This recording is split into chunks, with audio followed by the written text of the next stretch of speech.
Welcome to the deep dive. This is where we take the source material you provide and, well, we unpack the most important nuggets. We want to give you that shortcut to being truly well-informed. Exactly. And today's deep dive is based on a really interesting resource you shared. Yeah, it's a specific list. Our source is this lexicon, right?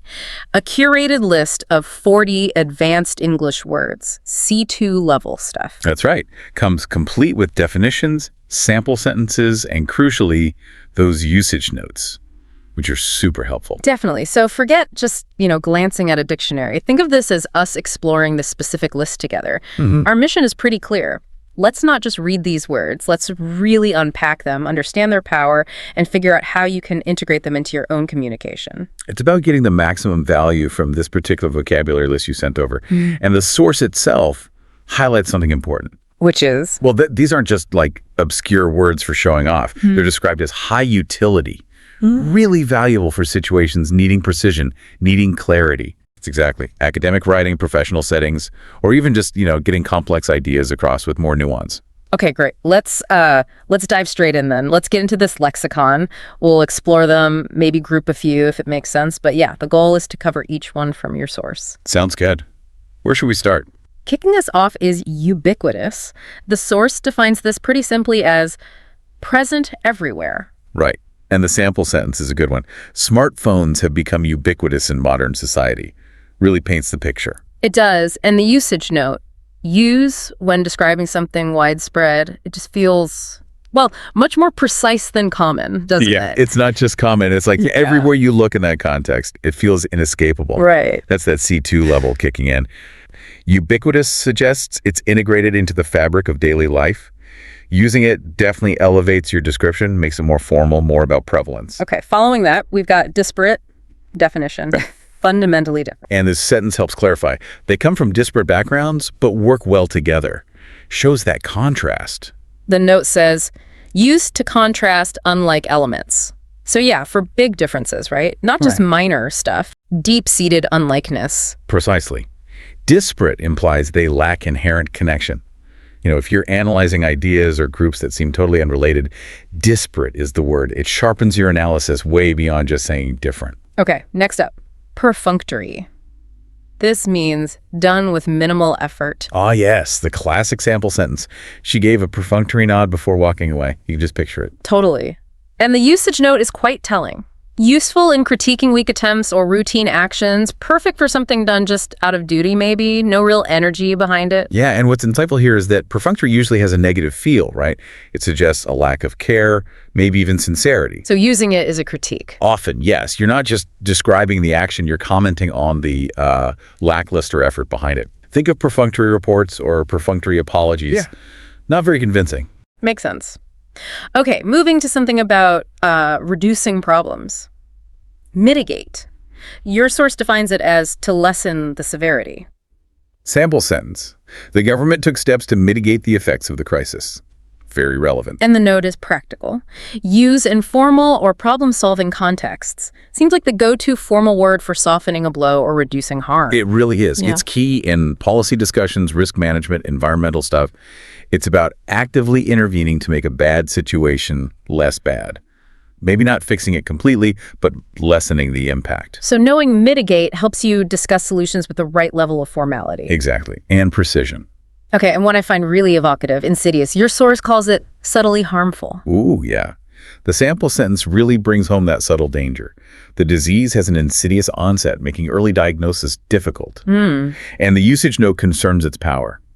Great for describing hidden threats.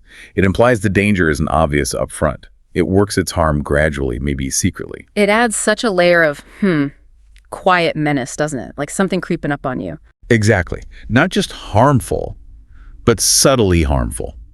Think about insidious trends or insidious rumors, things that spread and cause damage without being overt or loud. So using insidious tells your listener the threat is kind of sneaky. Deceptive, yeah, creeping. That's the idea. Okay, let's switch gears. How information gets around. Disseminate. This means to spread information. The sample sentence provided is, scholars disseminate knowledge through publications. Very academic context there. And the note points that out. Ideal in academic and media contexts, it feels a bit more formal than just share or spread, more deliberate. It is more deliberate. Disseminate is crucial when you're talking about the flow of research or news or policy info. It highlights that active process of making information available, often with the intent to inform or influence a wider audience. Got it. Okay, speaking of contrast again, next is juxtapose, defined as place side by side for contrast. Sample sentence. The film juxtaposes beauty and brutality. Strong image. And the usage note specifies why you do it. Use an analysis or critique. So you're putting things together specifically to highlight their differences or maybe create some tension through that contrast. So it's not just like putting two things next to each other randomly. Right. It's doing it to make a point about how different they are or the effect of them being close. Right. It's an analytical move. When you juxtapose things, you're inviting the observer, the reader, the viewer to consider the relationship. Often the tension, maybe irony between them. Powerful and critical analysis. Okay. Let's talk about difficult relationships now. Acrimonious, meaning bitter in tone. The sample sentence captures it well. Their acrimonious debate ended the partnership. Ouch. Yeah. The note is direct. Describes hostile relationships or conflicts. It sounds like it goes beyond just disagreement. It's harsh, right? Lasting bitterness. Definitely. Think of arguments that leave that bad taste, that lasting resentment, an acrimonious divorce, acrimonious negotiations. The language itself is sharp, hostile, intended to wound.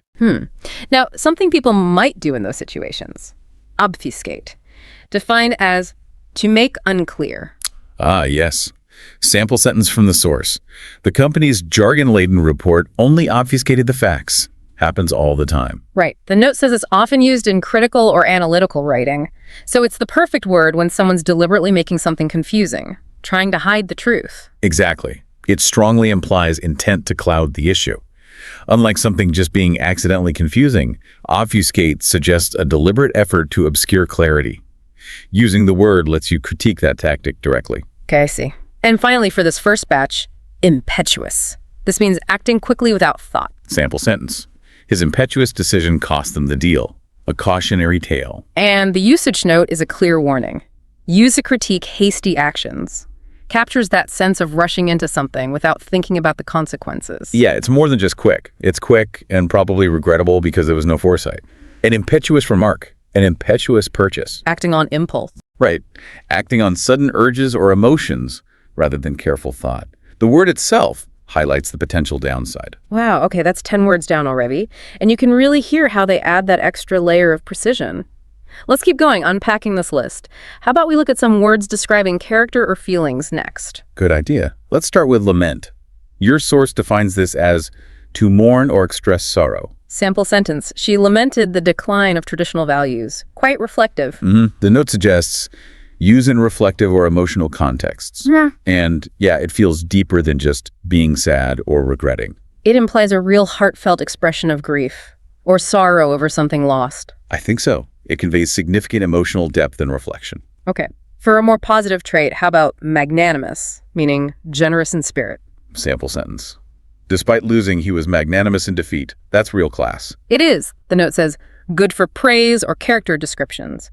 It describes someone noble, forgiving, generous, especially towards maybe rivals or people less powerful. Exactly. It's that grace under pressure, or grace in victory, or as the sentence says, defeat. It's a high form of generosity, overlooking slights, being kind. Calling someone magnanimous is pretty high praise. Definitely. Now, a word that's almost beyond words.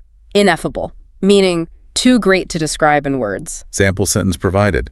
They shared an ineffable sense of peace. Beautiful. The note explains. Expresses profound or abstract feelings. So this is for experiences or feelings so big, so complex, language just fails. That's exactly it. Like that feeling of awe, looking at the stars maybe, or a deep spiritual connection. You just can't quite capture it verbally. Yeah. Ineffable acknowledges the limits of language when faced with the sublime, the mystical, profound emotional states. It points to something that transcends words. The ineffable to the very vocal, vociferous, defined as loud and forceful. Sample sentence. The protesters were vociferous in their demands. You can hear it. Right. The usage note for active, loud expression. So it's not just loud. It's loud with conviction, persistent. Yes, exactly. It's about the energy and force behind the sound, not just the volume. A vociferous critic, a vociferous debate. Implies passion, insistence, often noisy expression of views. Okay. And for someone who speaks wisely, sagacious, meaning wise or shrewd. Sample sentence. Her sagacious advice helped us avoid disaster. We all need someone like that. True. The note says, great for complimenting intelligence, but it feels like more than just smart, right? It's that thoughtful, experienced wisdom. Yeah, it combines intelligence with experience and good judgment. Practical wisdom, sound judgment, keen perception, especially in tricky situations. Describing someone as sagacious is definitely high praise for their insight. Let's shift now maybe to words about time and change. Ephemeral, defined as lasting a very short time. Sample sentence. Fame is often ephemeral. A classic example. The note suggests useful in philosophical or poetic writing. It captures that fleeting, transient nature of things, doesn't it? Like a sunset, youth, a trend. It does. It adds a touch of melancholy, maybe, or beauty, highlighting how quickly something significant can just pass. It emphasizes brevity, impermanence, makes you reflect. Now, describing someone who really doesn't want to change, recalcitrant. This means stubbornly resistant. Sample sentence. The recalcitrant student refused to comply. Sounds familiar. Maybe. The note calls it a strong word for disobedience. It implies not just passive resistance, but like active, willful refusal. Yeah, like digging your heels in. Deliberately defiant refusal to obey or cooperate. A recalcitrant negotiator, for instance, highlights that refusal to budge. Okay. What about when you have mixed feelings? Ambivalent, meaning having mixed feelings. Sample sentence. He was ambivalent about the promotion, pulled in two directions. The note says, shows emotional or mental conflict.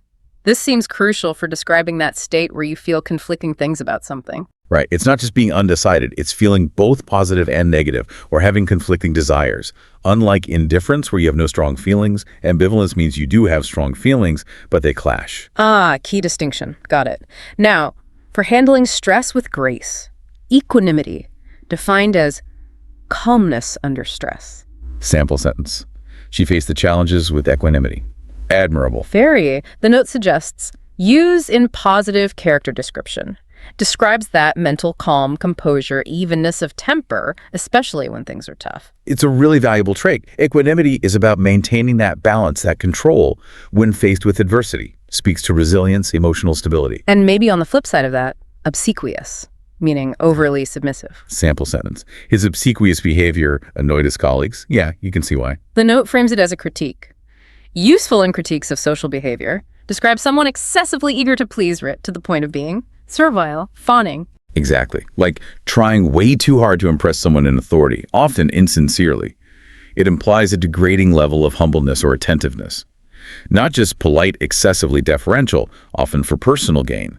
Carries a strong negative judgment. Wow, okay, that's word number 20. We're halfway through this incredible list. We've hit traits, feelings, communication. Let's keep unpacking. What's next from your source? Let's look at words for actions, qualities, situations maybe. Absolutely. Let's turn to another kind of stubbornness, maybe more about principles. Intransigent. This means unwilling to change. Sample sentence. Their intransigent stance stalled negotiations. Sounds difficult. The usage note points to its common home, used in political or legal contexts. It's a powerful word for someone who refuses to compromise or shift from an extreme position. Like intransigent ideologues or bargaining positions that won't budge. Exactly. It suggests an immovable will, often rooted in deep beliefs or goals, making resolution really hard. Okay. From immovable to extremely careful. Circumspect, defined as cautious and careful. Sample sentence. She was circumspect in choosing her words. Wise moves sometimes. The note says, describes wise caution. So this is someone who thinks carefully about risks, consequences before acting or speaking. Yes, literally looking around. That's the circumspect part. It's a positive kind of caution. Suggests prudence, careful consideration to avoid problems. Got it. Now, for something you really like, penchant, meaning a strong liking. Sample sentence from the source. He has a penchant for classical music. Nice. The note suggests use for preferences or habits. It's like a settled inclination, right? A strong taste or fondness for something. Yeah, it's a lovely, slightly elegant way to describe a particular affinity someone has. A penchant for fine wines, a penchant for adventure, adds a nice touch. And speaking of things that aren't needed, superfluous, defined as unnecessary or excessive. Sample sentence. The report contains superfluous details. Cut the fluff.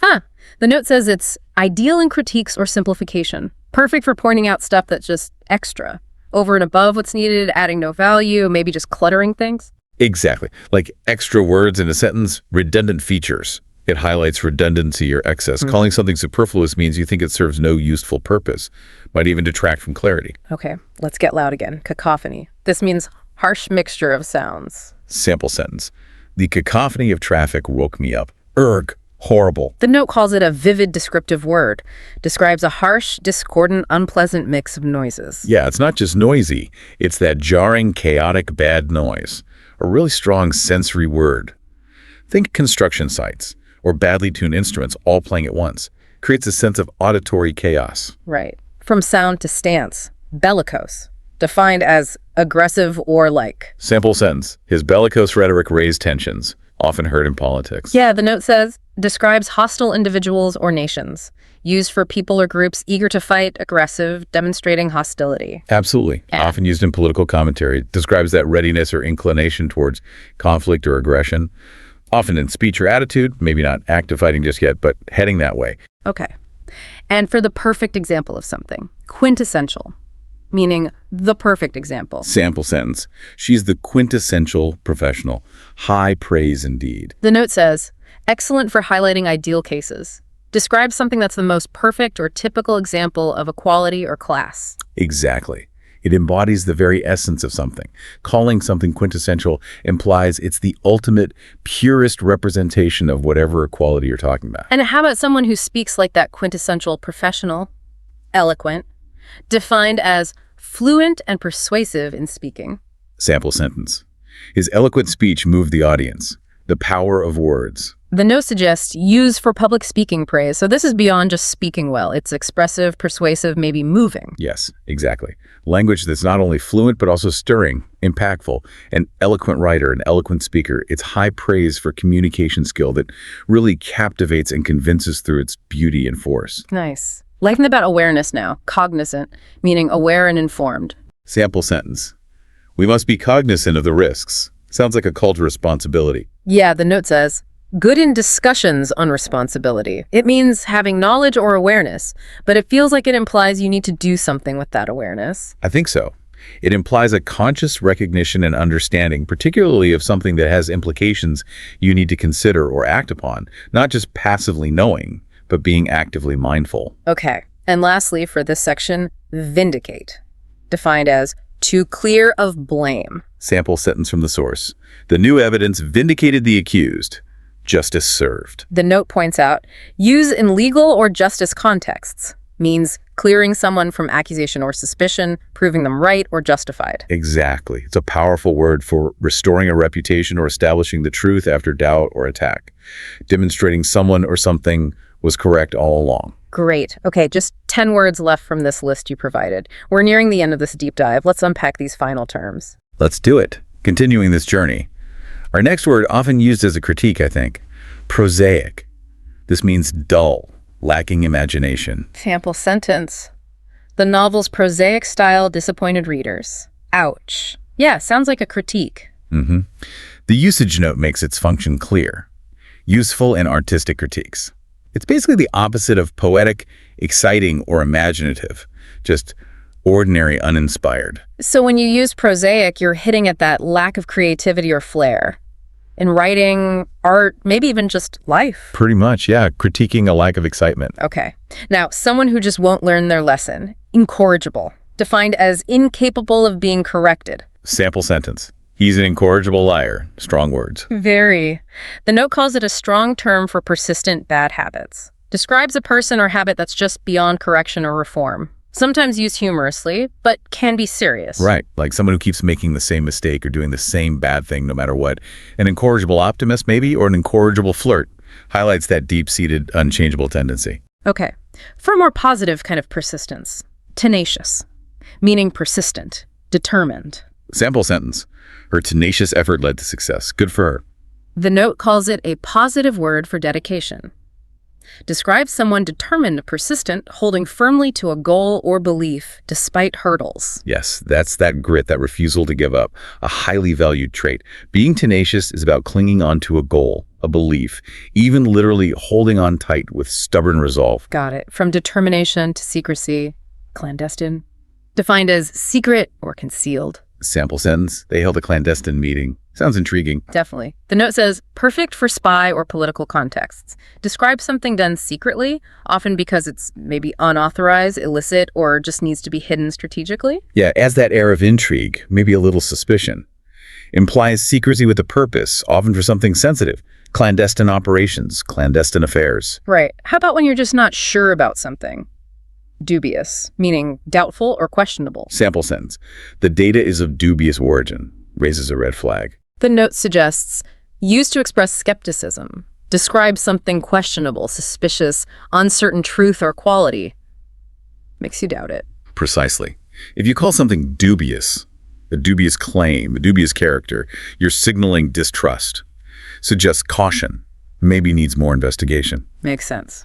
Now, on the opposite side of praise, we have deride, defined as to mock or ridicule. Sample sentence. Critics derided the film as predictable. Harsh. Yeah, the note calls it negative commentary. It means expressing contempt by ridiculing or mocking. Yes, it's strong. It implies mockery intended to hurt or belittle. Scornful criticism. Okay. For describing, well, lots of things. Myriad, meaning a countless number. Sample sentence. She faced a myriad of challenges. Sounds overwhelming. The note suggests, use in poetic or elevated prose. Technically, it can mean 10,000, but usually in advanced use, it just means a huge indefinite number. Right? Yeah, it's basically an elegant way to say lots and lot. Adds a touch of formality or a literary feel when describing a vast array, a myriad of stars, a myriad of possibilities. Nice. When you're feeling nervous. Trepidation. Defined as fear or anxiety. Sample sentence. He entered the room with trepidation. You feel that hesitation. The note says, great for dramatic tension, describes that feeling of fear or anxiety about what might happen, nervous anticipation. Exactly. It's that specific feeling of hesitant fear before an event. Captures that unease mixed with anticipation, often before facing something unknown or challenging. Okay. For acting with cheerful energy. Alacrity, meaning cheerful readiness. Sample sentence. She accepted the offer with alacrity. Good attitude. The note gives it a positive, energetic tone. Describes promptness and eager, cheerful readiness. Yeah, so someone acting with alacrity isn't just fast, they're happily and eagerly fast. It implies that positive attitude combined with speed and willingness. It's a lovely word for enthusiastic action. Great. And our final word from your list, describing when things get worse, exacerbate. This means to make worse. Sample sentence. The delay only exacerbated the problem. Common scenario, unfortunately. The note states, common informal discussions of crises. Seems like a key word for describing how one thing intensifies or worsens a bad situation. It really is. It's the perfect verb for describing escalating issues. Crucial in analyzing cause and effect when discussing negative outcomes. Poor communication can exacerbate tensions. Lack of sleep exacerbates stress.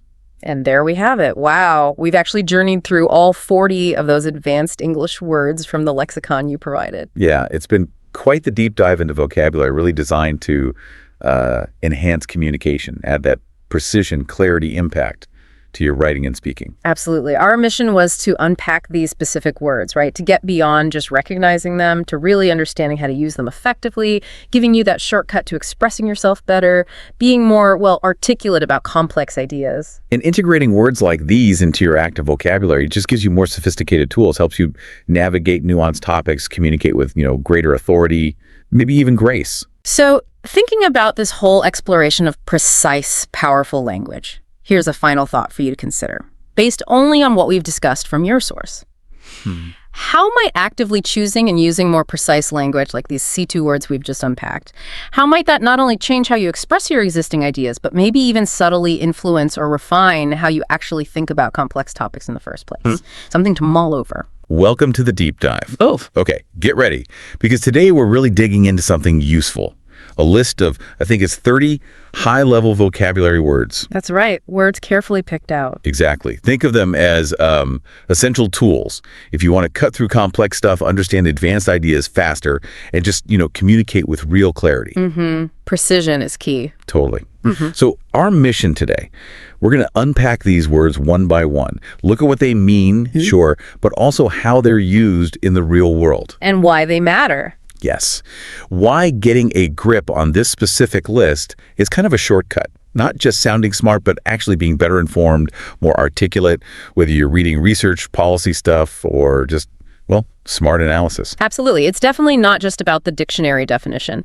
These words, they're like the linguistic glue in serious discussions, academic, professional, even in-depth journalism. Good way to put it. When you see them, it's often a sign, a signal that there's a more nuanced point being made or something pretty significant. Understanding them just unlocks that deeper level. It helps you grasp the subtleties in almost any complex topic. All right, then, let's dive in. Grab the first few tools from this vocabulary kit. We can start with some words that pop up when we're, tackling problems or challenges. Sounds like a plan. First up, alleviate. Okay, so this means to ease or lessen something, usually something negative, right? Right. Reduce the bad stuff. The source gives this example. Policies were introduced to alleviate urban poverty. So it's really about reducing that burden, making a tough situation a bit less severe. That's it, exactly. Yeah. You hear alleviate a lot when people talk about solutions, especially for big societal issues or health problems, suffering, things like that. So practical steps. Yeah, it implies taking action to make things better. Maybe not solving it completely, but reducing the negative impact. It's a very practical kind of word. Okay. And, sometimes even when we try to alleviate things, other stuff happens. Unintended consequences. Oh, definitely. Which brings us neatly to inadvertent. This means unintentional, accidental. The example was, his comment caused inadvertent offense. The key thing is that lack of intent. He didn't mean to. Exactly. But the outcome is still real, isn't it? It highlights that even without meaning to cause offense or make a mistake, the consequences can still be significant. Yeah, intention isn't magic. Right. We talk about inadvertent consequences or inadvertent errors. It emphasizes that actions can ripple out in ways we didn't plan. Okay. Speaking of things not quite lining up as planned, next is discrepancy. This is basically a difference, an inconsistency. Something doesn't match. Yeah, the example is super clear. There's a clear discrepancy between the two reports. It just flags that mismatch. And spotting a discrepancy, that's often where the real work starts, in analysis or investigation. Right, it's a clue. Exactly. In data or different accounts or statements, a discrepancy signals something might be wrong. Maybe an error, maybe missing info, maybe even, someone not being straight. So you need to dig deeper. It tells you, pause. Figure out why there's a difference. And those discrepancies, or maybe other actions, they can lead to repercussions. Yes. Consequences. Right. And the feeling is usually negative consequences. We heard the example. Environmental damage can have long-term repercussions. It's like the fallout, isn't it? The ripple effect. That word really emphasizes the widespread effects, often long-lasting effects of some action or decision, especially when those effects are unwanted. Things spreading out. Yeah, think about the repercussions of a big policy change or maybe a natural disaster. They're not just the immediate results, but the effects that keep unfolding over time. They hit different parts of a system or a community. Okay, that makes sense. So we've got words for lessening problems, alleviate. Accidental issues, inadvertent. Things not matching, discrepancy, and the negative fallout, repercussion. A pretty useful set for talking about tough situations. Definitely a good starting point. All right, moving on. Let's look at some words maybe related more to managing risks or describing how ideas or systems work. Okay. How about mitigate? This means reducing the severity or impact of something. Often a risk, I think, the example sentence. Green technologies help mitigate climate change. Sounds a bit like alleviate, but maybe different, more proactive. That's a really good distinction to make, yeah. Alleviate often deals with problems that are already here, right? Existing suffering or difficulty. Like the poverty example. Exactly, whereas mitigate is frequently more about reducing the risk or the potential impact of something harmful, something that could happen or maybe is already unfolding, but you want to lessen its future damage. Ah, okay. Lessening the blow. Precisely. That's why we talk about mitigation strategies. In disaster planning or risk management, environmental policy, it's the steps you take beforehand to make a potential bad event less damaging if or when it actually happens. Got it. Now let's switch gears a bit. Talk about clarity or, the lack of it. Ambiguous. Ooh, ambiguity can be tricky. If something's ambiguous, it's unclear, right? Open to interpretation. The example was, the statement was too ambiguous to understand fully. Definitely not what you want when you need things to be precise. No, absolutely not. I mean, sometimes language needs nuance, of course. But real ambiguity, That creates confusion because there isn't one clear meaning. It could mean this or it could mean that. Right. You definitely want to avoid ambiguity in things like instructions or legal contracts or scientific results. Clarity is crucial there. But sometimes it's deliberate. Well, yes. Sometimes the ambiguity might be used intentionally, maybe in art or poetry to make you think, invite different readings, or even sometimes in negotiation, perhaps. But for clear communication, it's usually a problem, a hindrance. Okay, let's go from describing clarity to describing fundamental ways of thinking or operating. Paradigm. Paradigm, a weighty word. It is. It means a typical example or model, a sort of core framework for something, the source used. The internet has shifted the business paradigm completely. That sounds huge. It is huge. A paradigm is like the basic lens you look through when you view something, or the established model for how something works in a field. So a paradigm shift. Isn't just a small change or an update, it's a fundamental change in that lens or that model. The internet example is classic. It didn't just change how businesses sell things. Right, it changed everything. It changed the entire model of commerce, communication, how consumers behave. That's a paradigm shift, a fundamental rewiring. And sometimes old ways of operating or maybe systems, they just keep going. Yeah. Even if they're not great. Unfortunately, yes. That's where perpetuate comes in. It means to keep something going, especially something negative. The example, these policies perpetuate economic inequality. It really suggests a cycle that's being kept alive. Yes, perpetuate is a powerful word for that reason.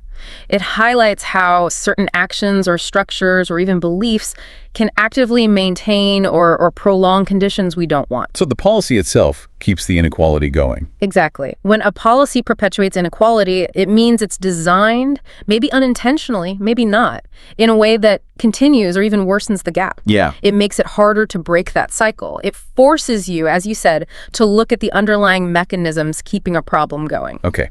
Last one for this section. Let's think about whether something is even possible to do. Feasible. Ah, feasibility, practicality. Means possible, achievable. The sample sentence. A transition to renewable energy is both feasible and necessary. It's like the reality check, isn't it? Can we actually do that? Absolutely. Feasible is a word you hear constantly when people discuss plans, big projects, major changes. It's all about whether something can realistically be done successfully. Considering the limitations. Right. Resources, technology, political will, all those constraints. A feasibility study is a common first step before anyone commits serious resources to something big. It asks that basic question: can we actually pull this off, and how? Okay, great. I think we're hitting the halfway point soon. Let's keep building this vocabulary power. Let's do it. Next up, something that's absolutely essential. Integral. This means necessary, a core component. The example, technology is now an integral part of education. It's not just like an optional extra. No, it's fundamental, baked in, as you said. Identifying what's integral helps you understand the core components of any system or idea or even a relationship. Without it, the whole thing changes. Right, or it just can't function properly. You know, trust is integral to a partnership. Critical thinking is integral to good research. Data is integral to empirical science. It's about what's absolutely essential for it to work or be what it is. Okay, now for a word that sort of hints, look deeper. Ostensibly. Ooh, I like this one. It means seemingly, but maybe not really. The example is quite revealing. He was ostensibly helping, but had another motive. It immediately makes you raise an eyebrow, doesn't it? Question the surface. It absolutely does. Ostensibly is like a little flag waving. When someone describes an action or a reason as ostensibly being one thing, they are strongly suggesting that the real situation or the real motive might be different. So be skeptical. It encourages that, yes, a healthy dose of skepticism. It prompts you to look for what might be going on behind the scenes under the surface appearance. Okay.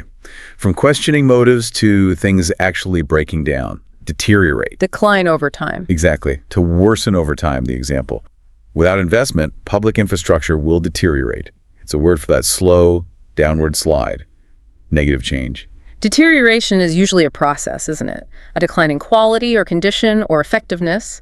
It's often gradual, and it's often linked to neglect, lack of care, lack of maintenance, or just negative conditions wearing things down. And it applies to lots of things. Oh, definitely. Physical things like infrastructure, but also environmental health, maybe even relationships or skills if you don't use them. It really highlights the cost of neglect over time. Okay, so on the flip side of things falling apart, we have cohesive. Holding together, unified. Yes, unified, forming a whole that sticks together well.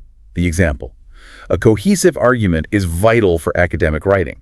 It's about all the parts working together smoothly. Right. And what makes something cohesive? Well, in a group, it might be shared goals, maybe mutual support.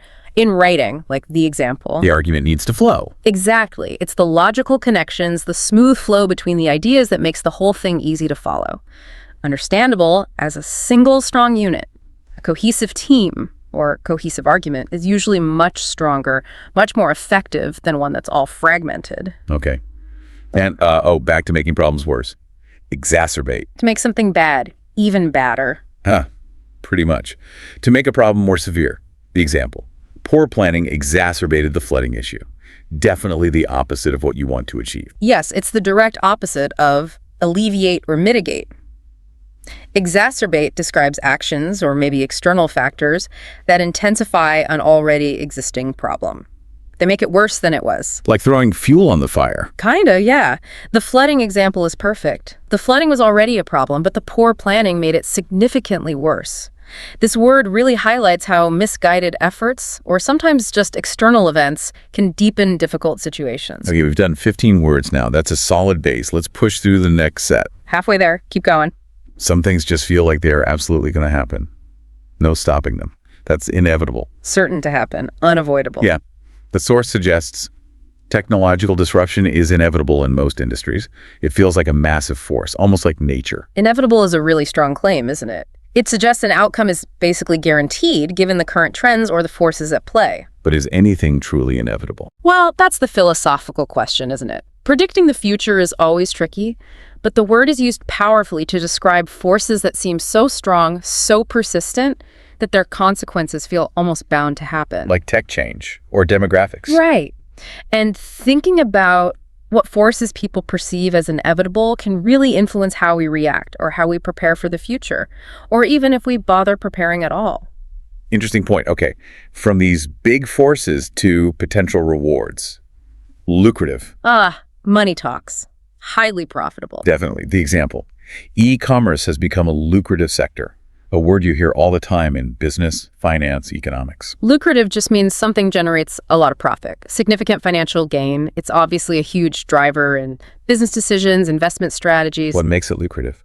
Well, understanding that involves looking at profitability, sure, but also market size, growth potential, competitive landscape.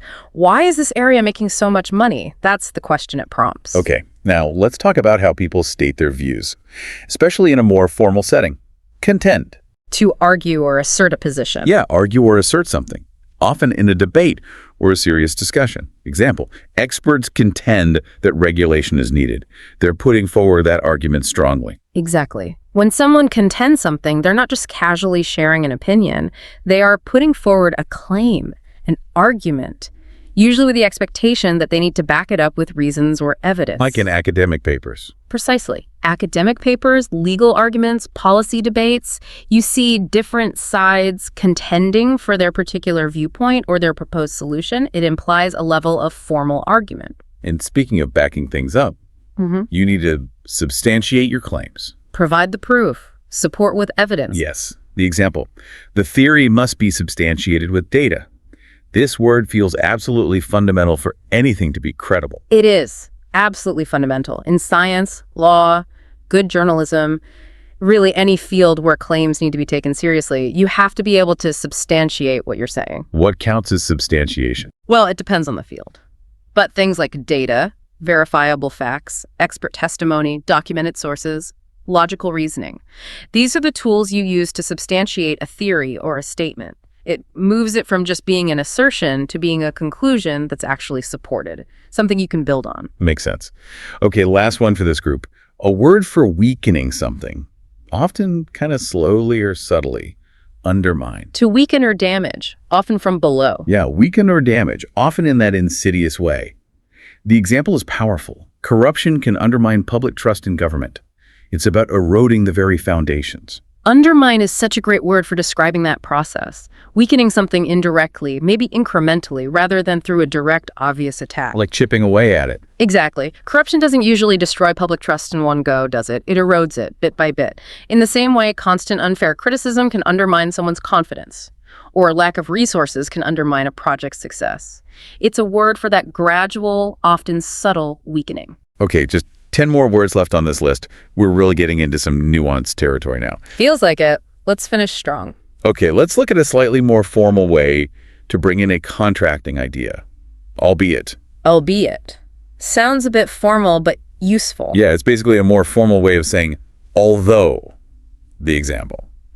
He succeeded, albeit with significant difficulties. It's concise, packs a punch, adds that important qualification. It's a very efficient connector, isn't it? Yeah. Especially in more formal writing or speaking. It lets you smoothly add that qualification, that concession, to your main statement. You're saying, okay, this main thing is true, although this other factor was also there. Adds complexity neatly. Exactly. Right. Without needing a whole extra clause sometimes. It's neat. Okay. And how do ideas get out there? They get disseminated. Spread widely. Like seeds. Yeah, to spread widely. Especially information or ideas is the example. The internet allows us to disseminate information globally. That one really hits home today, doesn't it? Oh, absolutely. Disseminate really captures that act of distribution, specifically for intangible things, information, knowledge, ideas, even, unfortunately, misinformation or rumors. The way it spreads matters. Hugely. The means of dissemination have always been critical. Think printing press, then radio and TV, and now the internet. It's completely revolutionized how quickly and how widely things can be spread. Thinking about who disseminates what and why and how that's crucial for understanding media, politics, culture, everything, really. Okay. Sometimes, though, information or systems can be really hard to grasp, really tangled.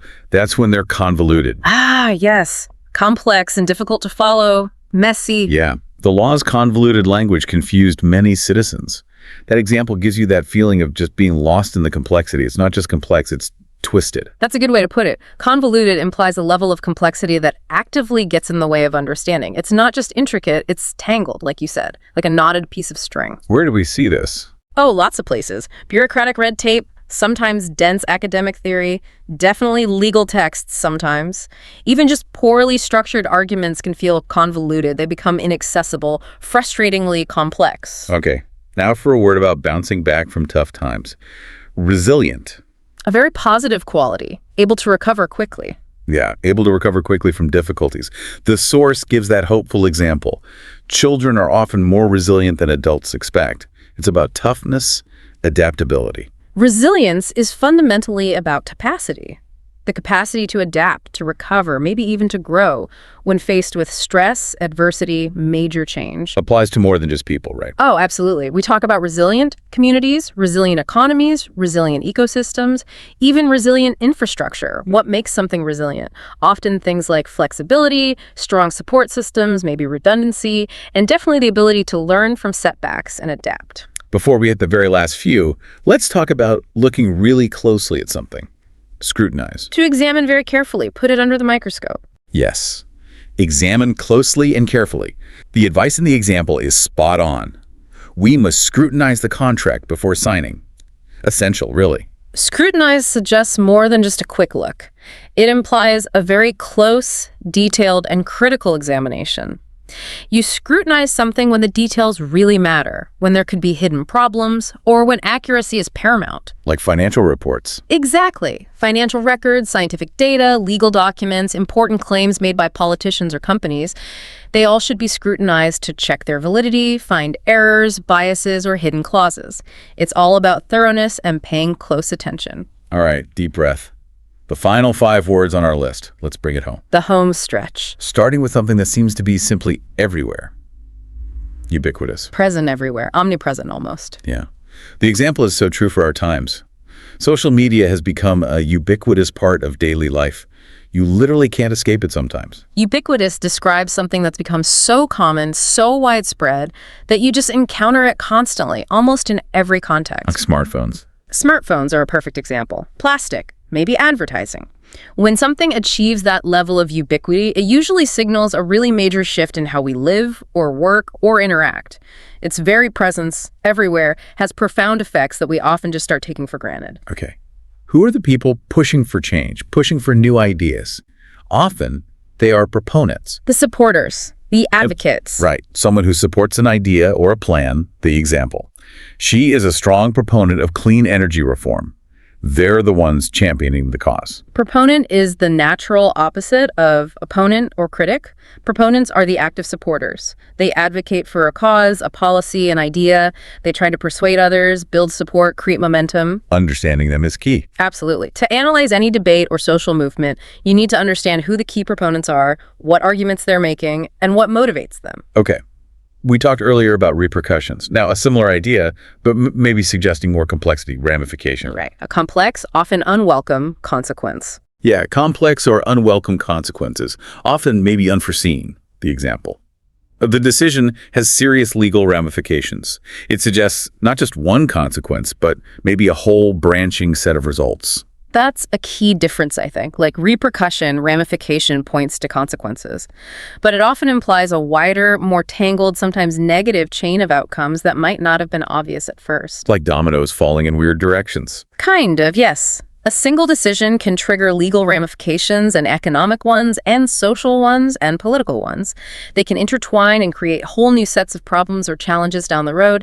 It captures that sense of branching, complicated, often unwelcome results. Okay. Penultimate word. How about just getting straight to the point? Succinct. Brief and clear. Less is more. Exactly. Brief and clear. The source advises, try to keep your answers succinct during the interview. Good advice. Efficiency in communication. Being succinct is such a valuable skill, isn't it? In so many professional and academic contexts. It means conveying your message clearly and effectively, but using as few words as genuinely necessary. Harder than it sounds sometimes. It really is. It requires clear thinking. Beforehand, you have to prune away the extra stuff, the fluff, and focus right on the core information. Think about writing a good headline or an abstract or an executive summary. Being succinct is absolutely key. Okay, and our final word for this deep dive. Number 30, viable. Workable, capable of success, sustainable. Yeah, workable, capable of success, having a realistic shot at actually functioning long term. The example puts it negatively. That strategy is not economically viable. It's about whether it can actually work in the real world. That's a great way to frame it. While feasible asks, can we technically do this? Viable asks, can this succeed and last in practice? So feasibility is possible, viability is workable long term. Roughly, yes. An idea might be technically possible, feasible, but just cost way too much to be economically viable. Or a business model might be viable in one country but not another due to market conditions. It's about assessing that practical potential for sustained success and function. Is this a real workable solution or plan? Wow. Okay, 30 words. We did it. We've covered quite a range, haven't we?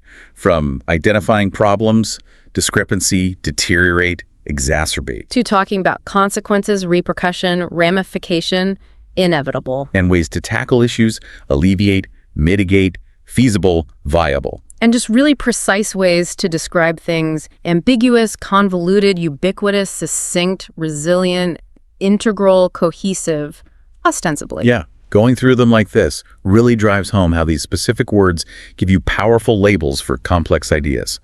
They really are tools, like we said at the start, tools for thinking and communicating more effectively. They absolutely are. I like thinking of them as higher resolution pixels for how you see and talk about the world. Instead of just blurry approximations, these words let you capture the sharp detail. Grasp the nuances. Exactly. Grasp nuances and arguments, analyze situations more accurately, and just articulate your own thoughts with more confidence, more authority. They really help you engage with complex issues on a more sophisticated level than everyday language often allows. So definitely worth learning. Definitely. So maybe here's something for you, the listener, to think about after this deep dive.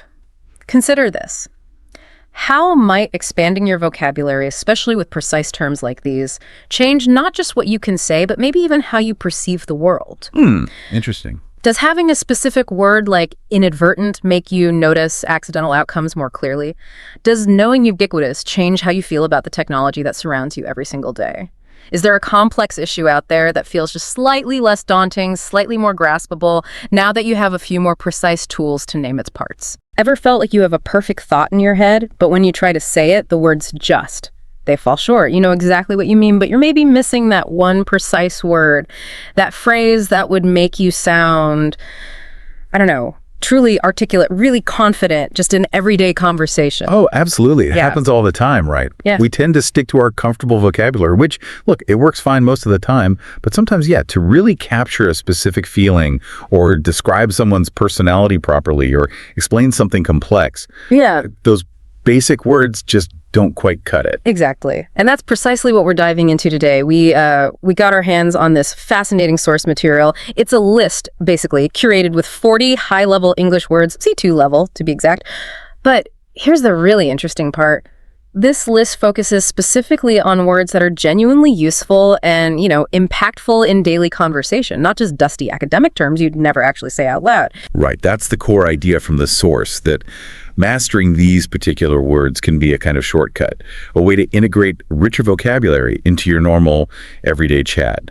It's really about giving you the tools to express your thoughts more effectively. Precision, essentially. Okay, so let's really unpack this list together then. We're going to explore these 40 words.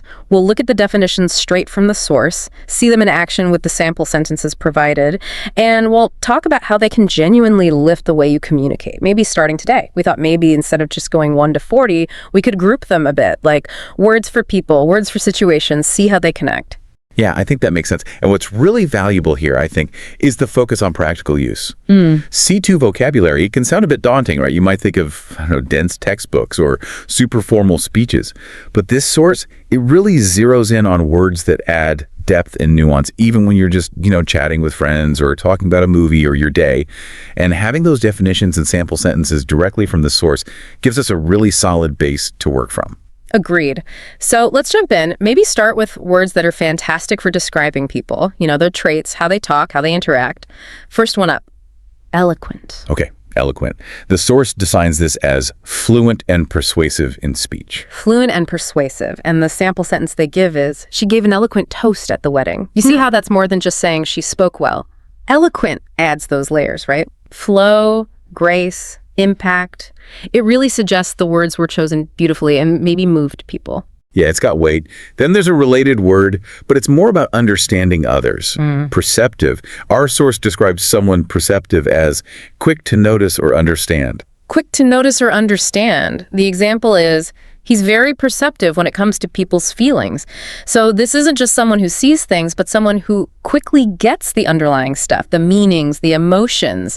They pick up on those subtle cues that, others might totally miss. That's a great one for describing someone emotionally intelligent and moving from just understanding to maybe communicating insights effectively. There's astute. The source defines this as sharp, quick-witted. Sharp, quick-witted. I like that, like in the sentence.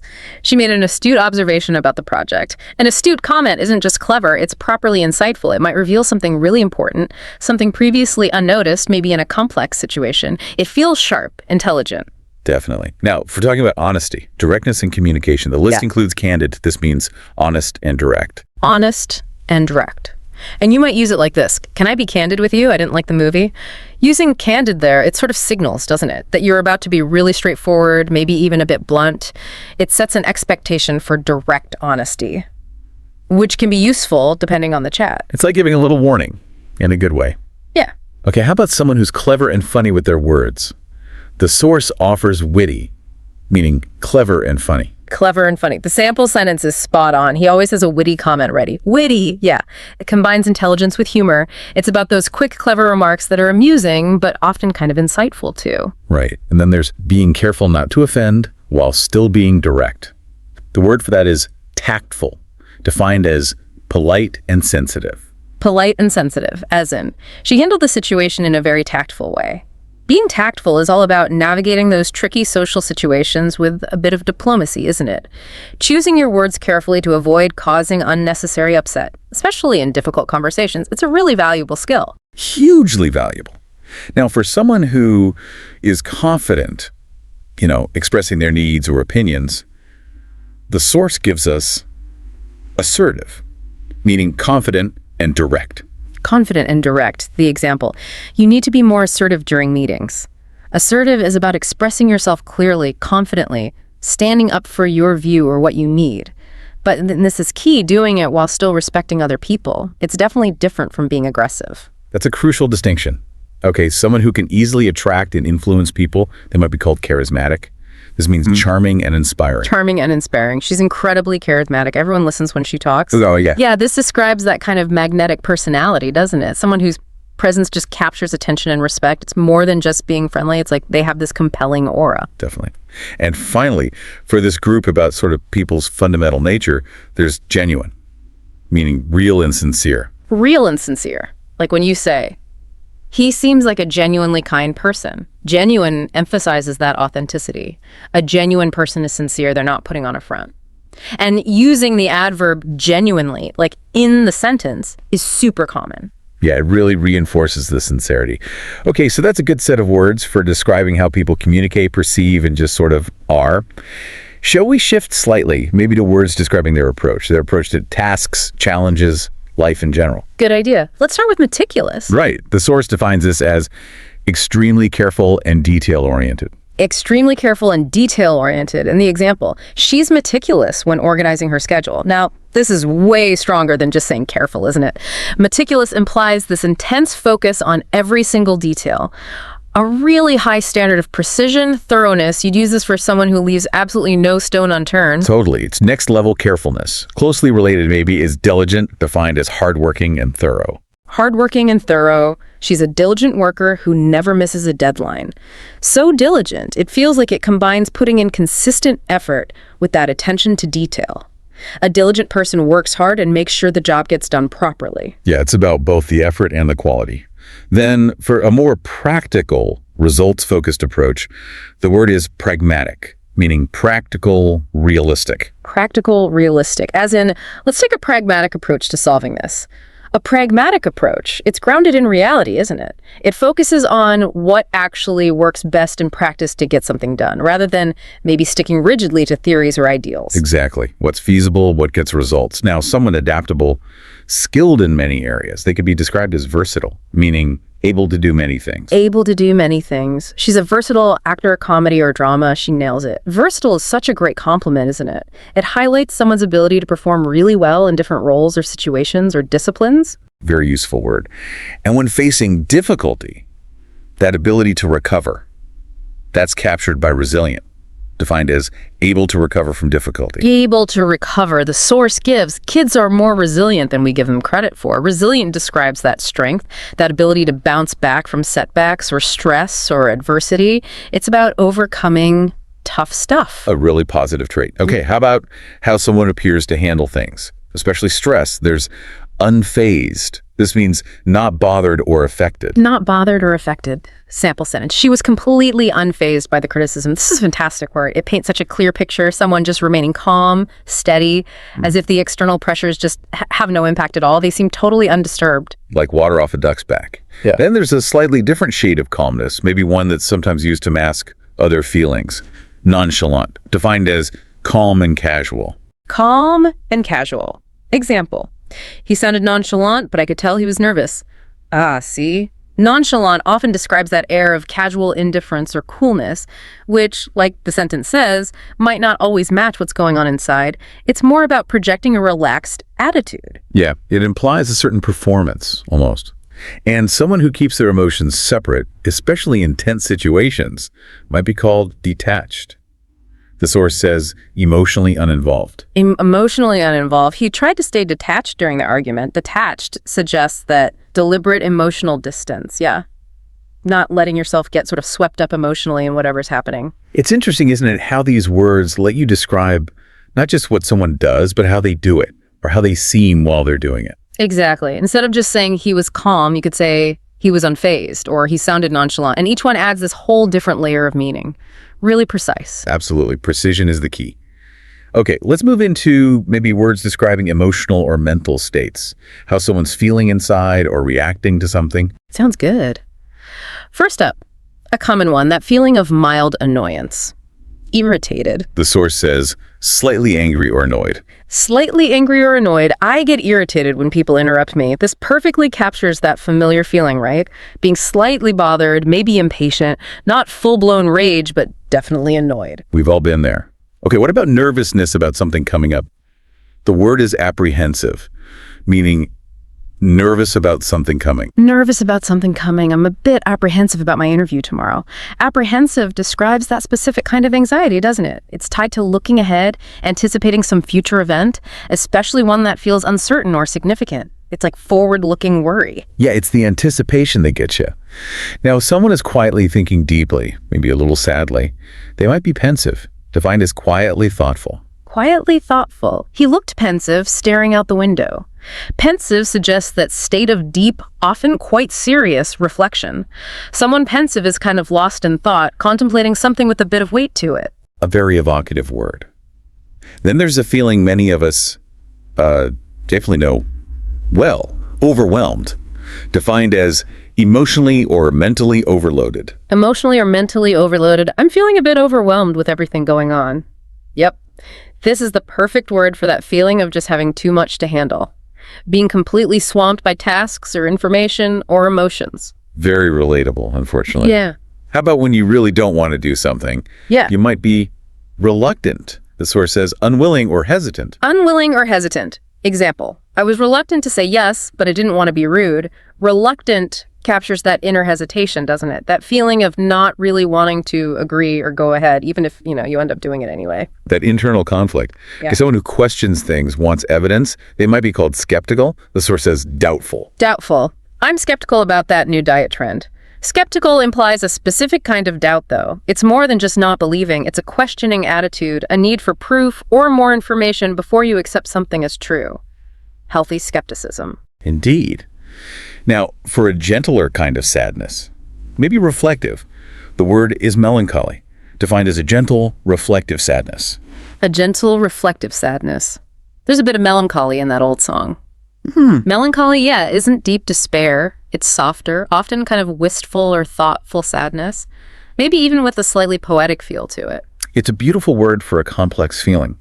And unfortunately, sometimes we encounter people who, talk down to others.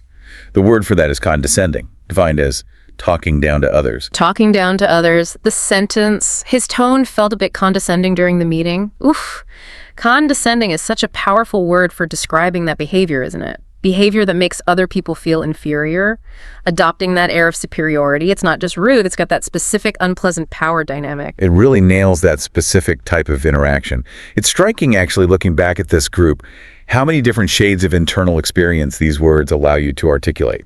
Totally. Instead of just saying, I'm sad or I'm worried, you've got options like pensive or apprehensive to be so much more specific about how you're sad or worried. Absolutely. And they also give you the vocabulary to describe how others seem to be feeling or behaving with, much greater accuracy. Right. Okay, let's move on then. How about words that help us describe situations, ideas, or events, the things happening around us? Good plan. Let's start with describing something that's not easily noticed. Subtle, meaning not obvious. Not obvious. She gave a subtle hint that she wanted to leave. A subtle hint, yeah, it isn't direct. It's indirect, maybe easily missed unless you're really paying attention. It requires a bit of perception to pick up on it. You have to read between the lines. Now, if something happens purely by chance, especially in a lucky way, the source offers fortuitous, meaning happening by chance in a lucky way. Happening by chance in a lucky way. The example. Running into her at the cafe was completely fortuitous. Now, this is where it gets really interesting, I think. Fortuitous adds that element of good fortune, doesn't it? Luck involved in the chance event. It implies a positive, unexpected outcome. Like, a random meeting isn't necessarily fortuitous, but running into the exact person you really needed to see, that's fortuitous. Precisely. It's chance plus good luck. And some things, they're just bound to happen. For that, we have inevitable, meaning certain to happen. Certain to happen. Some mistakes are inevitable when you're learning. This word conveys that absolute certainty. If something's inevitable, there's just no avoiding it. It's a predictable, unavoidable outcome. No way around it. Now, if an idea or maybe a fear isn't based on reason, it's irrational, defined as not based on reason. Not based on reason. The sentence. His fear of elevators is completely irrational. Irrational. Describes thoughts, beliefs, or fears that just lack a logical basis. There's a disconnect from reasonable thinking. Makes sense. When you describe something with great clarity and detail, especially like memories or imagination, you can use vivid, meaning clear and detailed. Clear and detailed. I still have vivid memories of my childhood trips. Vivid really brings something to life in your mind, doesn't it? Makes the description or the memory feel sharp, detailed, almost like you can touch it. Very impactful word. An idea or situation that grabs your interest because it's curious, maybe a bit mysterious. That's intriguing, defined as interesting and mysterious. Interesting and mysterious. That's an intriguing idea. Tell me more. Intriguing definitely sparks curiosity. It makes you want to lean in, learn more, because there's some element of mystery or unexpected interest there. Get your mind working. How about when something seems believable? Likely, even if it's not confirmed. The word is plausible, defined as believable. Believable. That's a plausible explanation, actually. If something is plausible, yeah, it sounds reasonable. It could potentially be true. It passes that initial test of believability, even if it's not, proven fact yet. It could fly. On the opposite end, actions taken without thinking about the risks. Those might be reckless. The source says careless, risky. Careless, risky. That was a reckless decision. You could have gotten hurt. Reckless implies that dangerous lack of caution, doesn't it? Making choices impulsively without really thinking through the potential negative consequences. Definitely implies danger. Sometimes a story or an experience really resonates with you because you can identify with it. That's when it's relatable, meaning easy to identify with. Easy to identify with. Her story is so relatable. I've been there too. This is a word we hear all the time now. If something's relatable, you see yourself or your own experiences reflected in it, it creates that connection. Very common. Very useful. Finally, something strange or mysterious, but in a surprising way. That's uncanny. Defined as strange in a surprising way. Strange in a surprising way. She has an uncanny ability to predict the weather. Uncanny describes something that's unusually strange or remarkable or accurate, sometimes almost feeling a bit supernatural or hard to explain. Like, how do they do that? Exactly. Wow. We've actually covered a lot of ground there, haven't we? Exploring how these words help describe people, their approaches, their feelings, and the situations around them. We really have. And looking back at the list now and how we group them, you can really see how they provide these specific tools. Like you said, instead of just, that was lucky, you can say, that was fortuitous, and imply that specific kind of lucky chance. Right. Or instead of just, she's careful, saying she's meticulous, really emphasizes that extreme level of detail. Exactly. This whole deep dive into the sources list, it really shows that these C2 words aren't just about sounding smart, are they? They're about being precise. They offer these ways to add color and accuracy and nuance to how you describe the world and people and your own experiences, just in normal daily conversation. Yeah, exploring these words directly from the source list we had, it just gives you more options in your vocabulary toolbox, basically. It can definitely enhance your ability to express yourself and maybe even boost your confidence a bit when you speak. Think about, your next conversation. Maybe you're describing a colleague or explaining some kind of mix-up or just sharing how you felt about something. These words are now available. They're on your radar to help you be more exact, more effective. And potentially, more interesting to listen to. Absolutely. So I guess, what does this all mean for you listening right now? Well, it means these 40 words are now hopefully on your radar too. You've heard their definitions, you've seen how they're used in those sample sentences. Maybe just try to notice them when you're reading or listening to things, or even just when you're thinking. And perhaps, just maybe, pick one or two from the list, whichever one's really resonated with you. And just try, incorporating them into your conversations this week. Start small, see how they feel. And maybe this raises a final, important question for you to consider as you go about your week. Think about it. How much more clearly, how much more accurately could you describe a person or a situation or even just a feeling by selecting one slightly more precise word? Maybe one from this list we just explored. What subtle shade of meaning might you currently be missing out on expressing just by sticking to the words you always use? Ever get that feeling you might be using a word wrong, but you're too afraid to ask? Oh, yeah. Well, fear no more. Because today we're diving deep into 15 words that even fluent English speakers mess up. We've got a YouTube script here all about leveling up your vocabulary. And you might be surprised by some of these common mistakes. It is fascinating, though, how some of these errors stem from subtle distinctions that are easy to miss in casual conversation. Okay, let's unpack this. We'll start with some beginner traps. Words that seem straightforward, but can be surprisingly tricky. I'll be honest, the word literally is one I hear misused all the time. Yep. Just the other day, someone told me they were literally dying. from how much they had to do that week. Ah, yes. Literally seems to be a word that's been taken hostage by hyperbole. So remind us what should literally mean. Why is it important to use it correctly? Literally means something actually happened, exactly as stated. Yeah. It emphasizes the reality of a situation, not an exaggeration. Right. While your friend might have felt overwhelmed, they weren't literally dying. Right. You see, using literally correctly makes sure your words carry their intended weight. It's about precision and clarity, especially in an age where misinformation can spread so easily. That's a really good point. The impact on communication is huge. Okay, another beginner word that trips people up is unique. I once saw a store advertising a sale on very unique items. Something about that just felt off. That's because unique means one of a kind. Right. Inherently special. It stands alone. Right. So adding modifiers like very or quite is redundant and actually weakens the impact of the word. So instead of saying something is very unique, how can we highlight that specialness in everyday conversation? Let the word unique speak for itself. Okay. You could say that painting is truly unique or her style is unique. You're emphasizing the inherent specialness without needing to qualify it further. That's so interesting. I can see how that subtle shift makes a big difference. Even these beginner words have hidden depths. You really have to think about their true meaning. Absolutely, and that's what makes language so fascinating. Now, prepare to have some assumptions challenged because some words have meanings completely different from what most people assume. Okay, I'm intrigued. Give me an example of one of these words. Let's start with irony. Okay.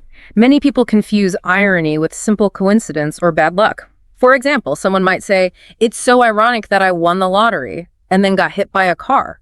So winning the lottery and then getting hit by a car, that's just bad luck, not irony. Yeah. What makes a situation truly ironic? True irony involves a situation where the outcome is the opposite of what was expected, often with a humorous or sarcastic undertone. A classic example would be a fire station burning down. It's not just about unfortunate timing, it's about a surprising reversal of expectations. Wow, that makes so much sense. It's not just about something bad happening. It's about the unexpected nature of the situation. You see, understanding irony helps us analyze situations more deeply. It's not just about bad luck.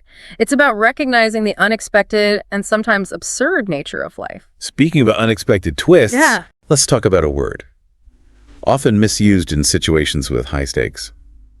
Alibis. I feel like I hear people using alibi as a synonym for any kind of excuse. Yeah. Like, oh, I have a good alibi. Right. Yeah. That's a common mistake. People might say, "I didn't finish the project, but I have a good alibi." Wait, so if it's not just any excuse, what makes a real alibi? I'm genuinely confused. An alibi has a very specific legal meaning. Okay. It refers to proof that someone was somewhere else at the time a crime was committed, demonstrating their innocence. It's not just any excuse.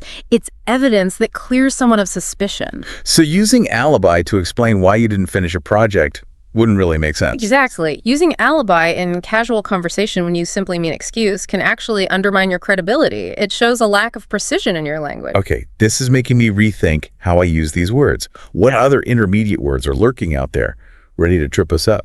How about a word that's often confused with its near opposite? Disinterested. Many people use disinterested to mean uninterested or bored. For instance, someone might say, "I was completely disinterested in that meeting." Disinterested. If it doesn't mean bored or uninterested, then what does it actually mean? Disinterested actually describes someone who is impartial or unbiased, free from personal stake or interest in a situation. A good example would be a judge who must remain disinterested in the outcome of a case. Okay. They can't be swayed by personal opinions or biases. So if I wanted to say that I found the meeting boring, disinterested wouldn't be the right word to use. Precisely. In that case, uninterested or bored would be more accurate. Right. Disinterested implies neutrality and objectivity. It's about being impartial, not uncaring. I never realized how a single word could completely change the tone and meaning of a sentence. It's all about understanding those subtle but powerful nuances. Absolutely. And that's what we're here to explore. Are you ready to be bemused by the next word? Bemused.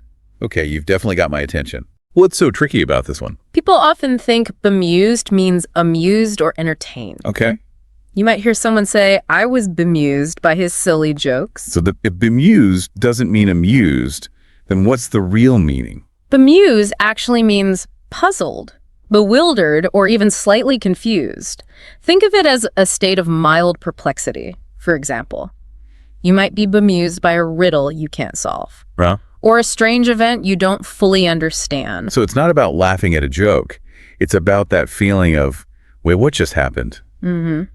That makes a lot of sense. Imagine someone watching a magic trick, Right. their brow furrowed, a slight smile playing on their lips. Yeah. That's bemusement. It's not amusement, Yeah. but a fascinated perplexity. Okay, now I'm really starting to understand the difference. Uh-huh. Bemused is a much richer word than I realized. Mm-hmm. It's about that space between amusement and confusion. Exactly. And these subtle distinctions can make a big difference in how your message is received.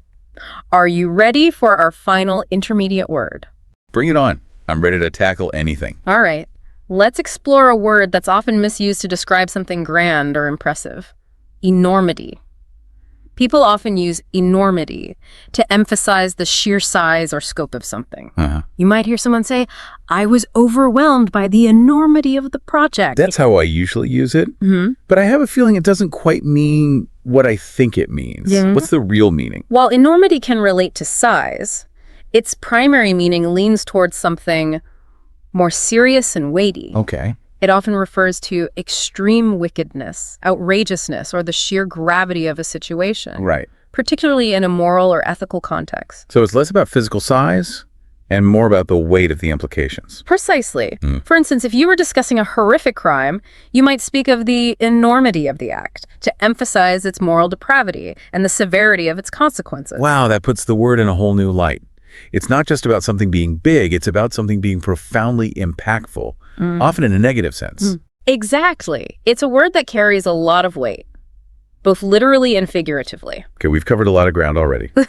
And I'm starting to feel the enormity and the true sense of the word, of Yeah. all these linguistic nuances. What's next on our journey? Next, we'll be venturing into the realm of advanced words, where the nuances become even more intricate. Are you ready to level up your vocabulary even further? Absolutely. I'm eager to see what other linguistic gems await us in this deep dive Yeah. into words. Right. It'd be great. Awesome. Fasten your seatbelts, because these advanced words can be real brain twisters. They're the ones that often pop up in intellectual discussions or professional settings, and misusing them can unfortunately make you sound less credible. Okay, I'm ready to face the advanced word challenge head on. Let's start with one that I've definitely struggled with in the past. Decimate. Decimate is fascinating because its common usage has drifted quite far from its original meaning. People often use it as a synonym for completely destroy, like saying the hurricane decimated the coastal towns. Yeah, I've definitely heard it used that way.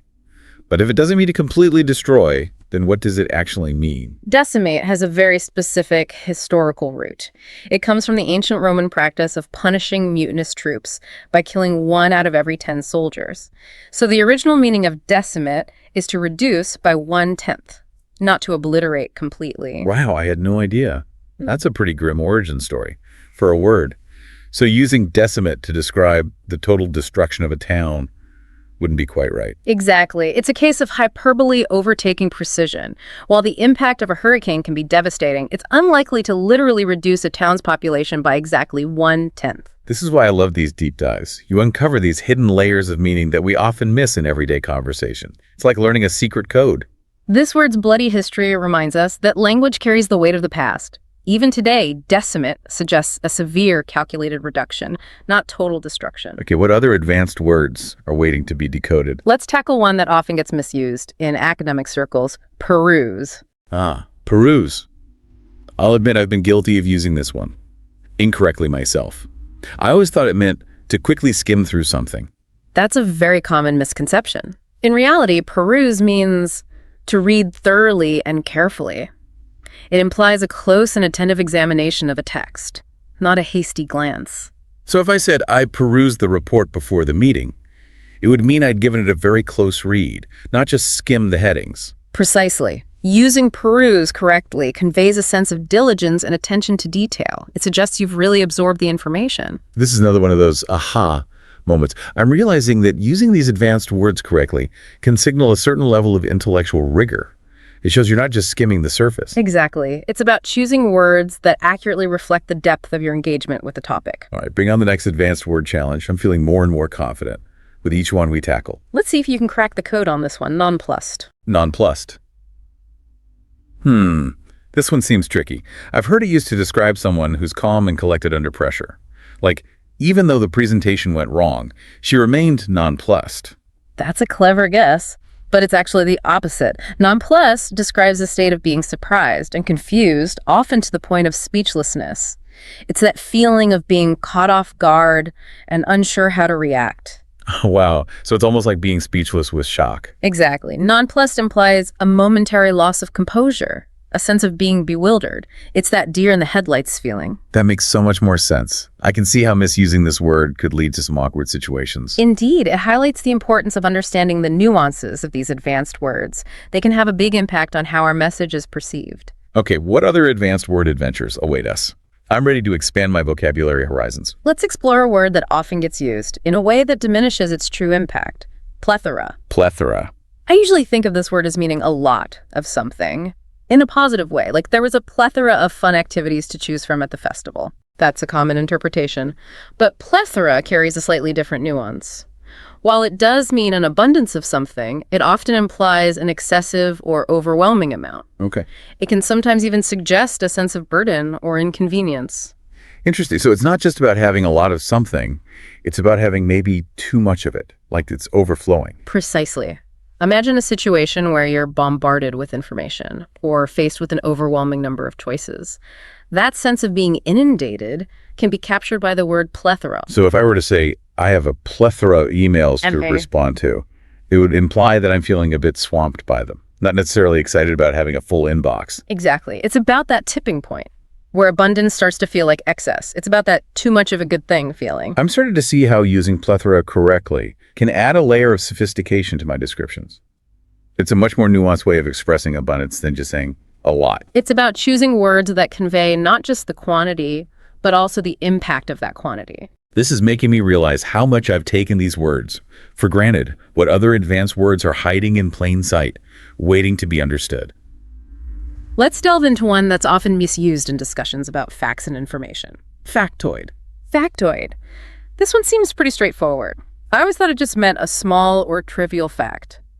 That's how it's commonly used, but its original meaning is a bit more nuanced, even controversial. The term factoid was actually coined to describe something that appears to be a fact, but is actually false or unsubstantiated. Right, really? That's a completely different meaning. That's the risk with using factoid in its original sense.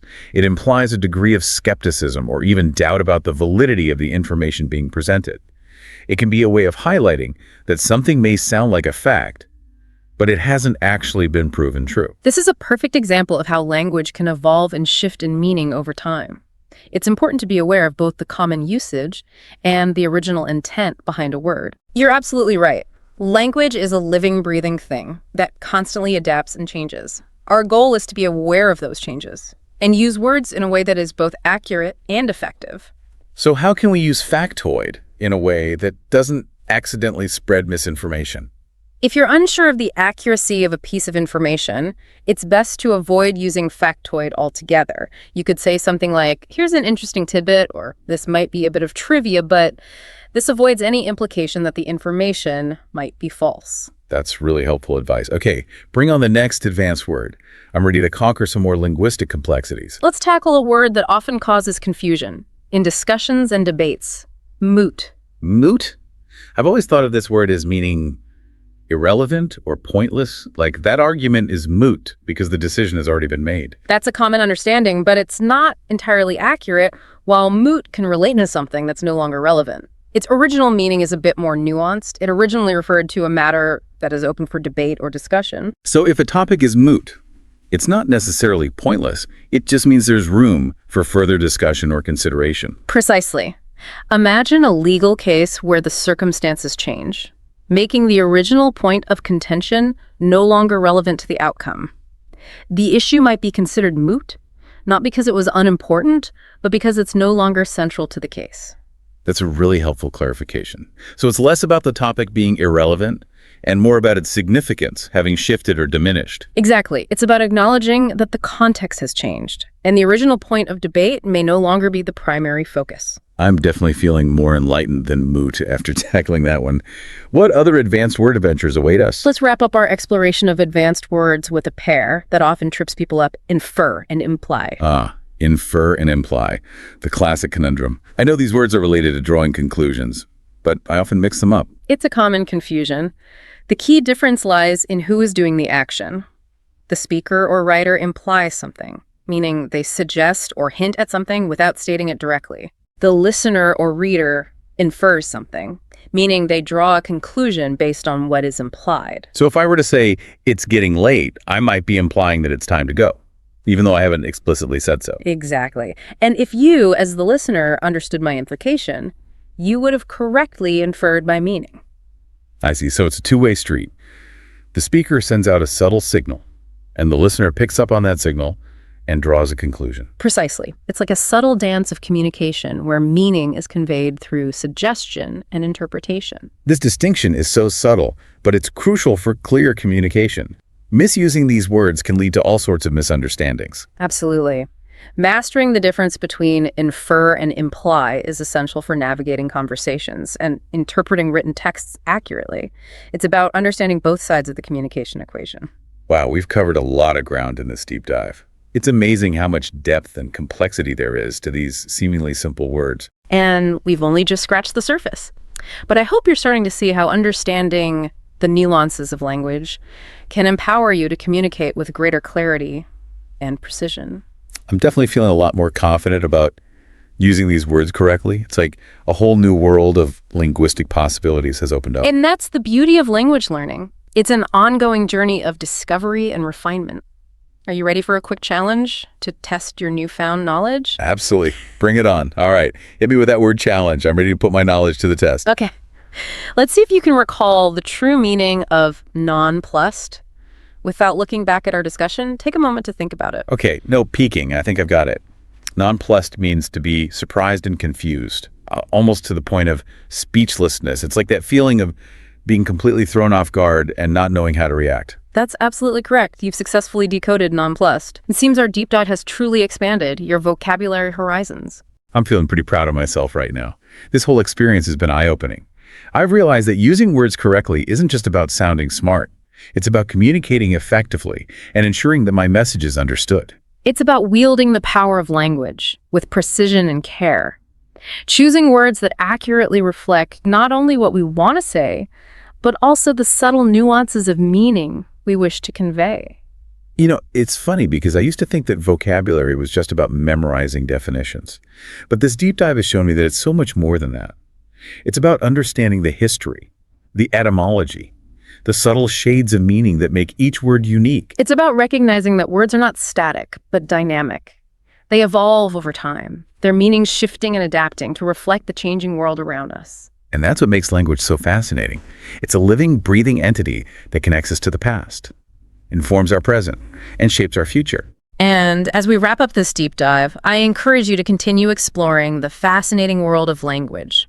Pay attention to the words you use, the words you encounter, and the way they impact your understanding of the world. I know I will. This has been such a rewarding journey. I'm walking away with a newfound appreciation for the power of words and the importance of using them correctly. Remember, language is a gift, a tool that allows us to connect, create, and inspire. Let's use it wisely. Absolutely. Until next time. Happy wordsmithing. Okay, so let's be real for a sec.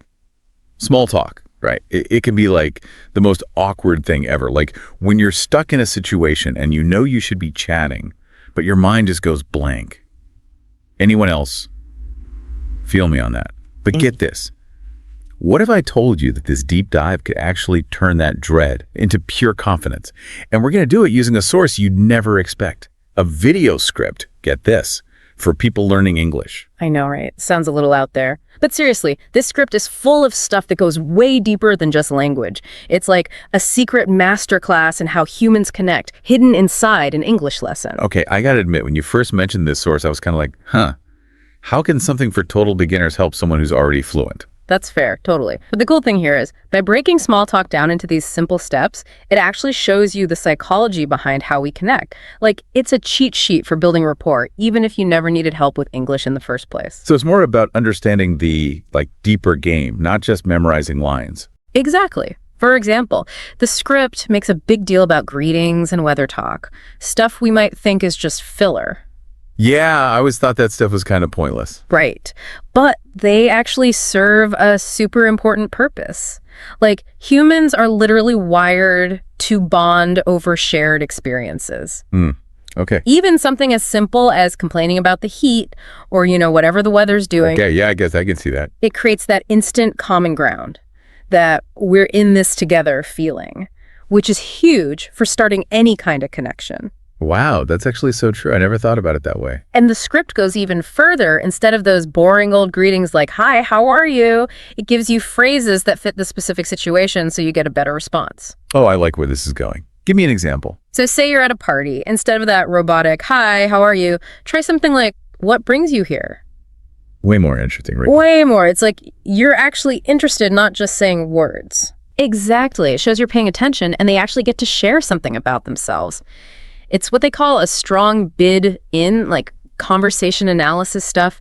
Each thing we say is a bid to connect. Ooh, I'm digging this bidding concept. So we're all just out here trying to make the strongest bid to connect. Totally. And this script is giving us all the winning moves. Another one they have is instead of just saying nice weather, you could say something like, "This weather's crazy, right?" It's like inviting the other person in on the joke. I like it. Yeah. So it's making small talk feel, I don't know, less robotic. But what really stood out to me was the role-playing part. Ah, yes. That's where the magic really happens. The people who made this script, they get it. Knowing the right words isn't enough. You got to actually practice using them. And role-playing is the best way to do that. But what if you don't have someone to practice with? Isn't that kind of, I don't know, weird to do alone? For sure. But you can totally do it in your head. It's called mental rehearsal. Basically, you just picture yourself in different situations. Hold on. So you're saying by just imagining myself rocking these small talk moments, I'm actually getting better at it in real life? You got it. Might sound a little strange, but neuroscientists have found that when you rehearse something mentally, your brain fires up the same way it does when you're actually doing the thing. No way. That's so cool. It's like training your brain for social situations, like a cheat code for confidence. I'm already feeling less terrified about networking events or, just parties in general. It's crazy, right? How powerful our brains are. Like, this script really shows you how to use that power to, level up your social skills. I like that, level up. So we've talked about greetings, weather talk, even practicing in your head. What else does this script have up its sleeve? Okay, so one thing that really impressed me was the questions. They go way beyond those typical boring questions like, "Where are you from?" or "What do you do?" The usual suspects. Yeah, those can be so snooze fest sometimes. Right. Instead, they give you all these questions that are actually interesting, designed to, spark real conversations. Okay, I'm all about those real conversations. Tell me more. Give me the good stuff. So instead of asking, "What do you do?" which can feel kind of like a job interview, they suggest asking, "What do you like to do for fun?" I mean, that's a classic for a reason, right? It gets people talking about what they're actually passionate about. Exactly. It's like you're inviting them to show you their real selves, not just their LinkedIn profile. And if you really want to go deeper, you could try something like, "What's the most interesting thing you've done lately?" Ooh, I like that one. It's like a sneak peek into their adventures. You might even discover you have some cool stuff in common. Totally. Plus, it shows you're actually curious about them, not just trying to fill the silence. And they even have specific questions for different situations. Like, if you're at a dinner party, you could ask, "Have you tried any good restaurants lately?" Perfect. Everyone loves talking about food. Instant conversation starter, right there. It's true. It's something we can all relate to, like enjoying a good meal. Okay, so we've covered greetings, weather talk, asking interesting questions, even mental rehearsal. But what about when you're ready to, make your escape? Does the script help with that too? Yeah, like how do you end a conversation without being rude? Don't worry, they got you covered. They have a bunch of different closing phrases depending on the situation. From a simple, "It was nice talking to you," to something more like, "Hey, we should grab coffee sometime." Oh, I love that they include those follow-up suggestions. Yeah. Sometimes you really do click with someone, and it's good to have a way to, keep things going. Exactly. It shows you're confident and interested, which is always a good look. And even if they can't meet up, it still leaves a good impression. They'll remember you as someone who actually wanted to connect. Yeah, it's like planting a seed, right? You never know where those initial conversations might lead. What about those times when you just need a quick, casual exit, though, like you're running late or something? No problem. They have those too. They suggest things like "catch you later" or "have a great day."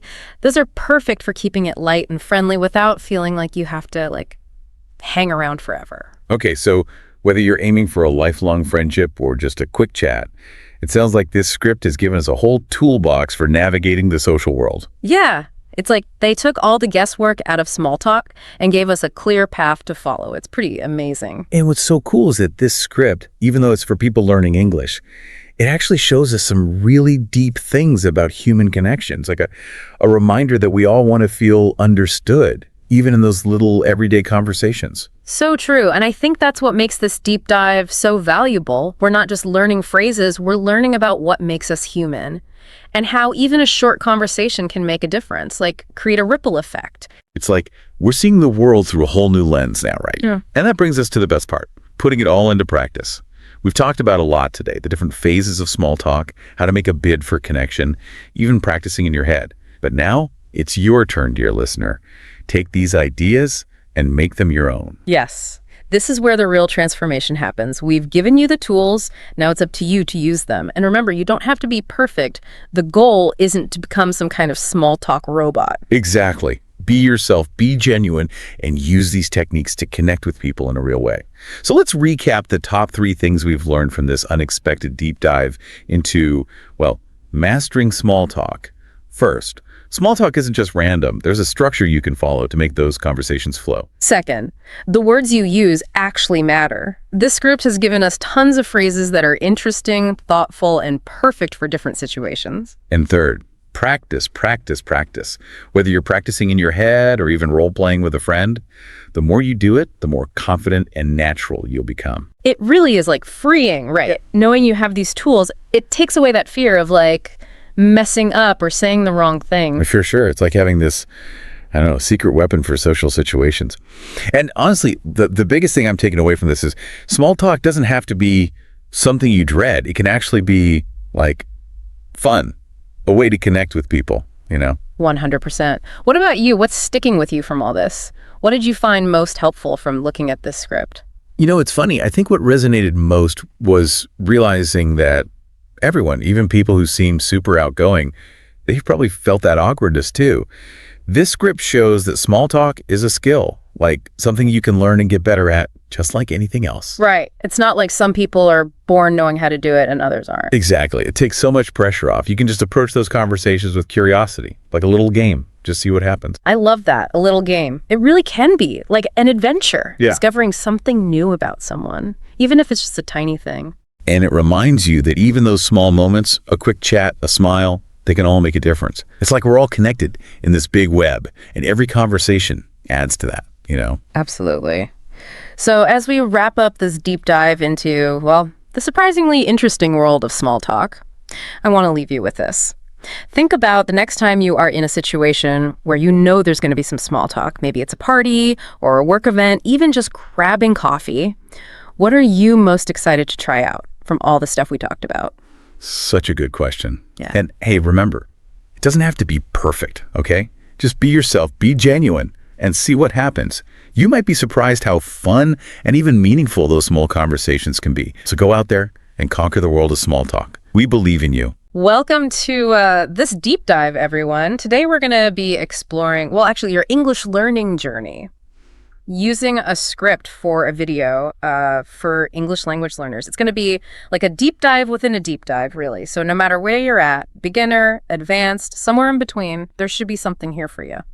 Yeah, I think it's so cool how this script uses like real stories from other people learning English, you know, to like inspire. It's like we're all on this journey together, you know? Totally. And speaking of journeys, the script like starts off by asking this big question, right? What made you want to learn English in the first place?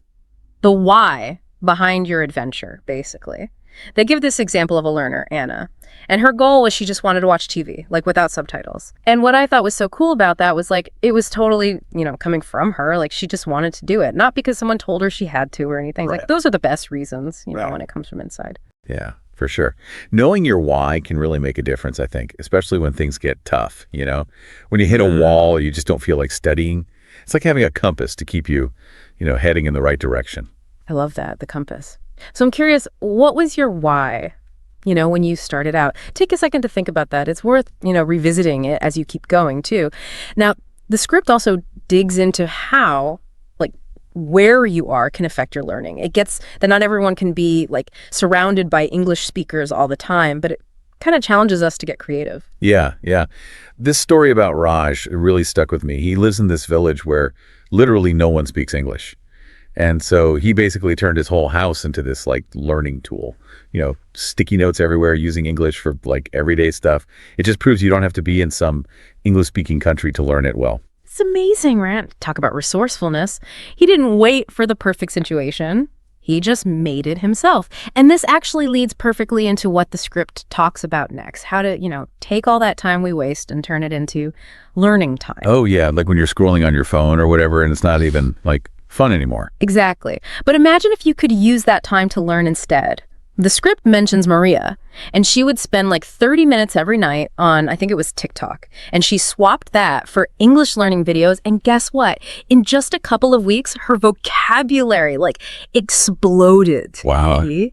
Totally doable. And what's even cooler is you can do this throughout your day, right? Like when you're commuting, waiting in line, even just doing chores. You can listen to podcasts, use apps, just sneak in little bits of English here and there. Yeah, just make it a part of your life, The more you can do that, the more natural it all feels. Exactly. The script then kind of switches gears and talks about common mistakes that can, slow you down.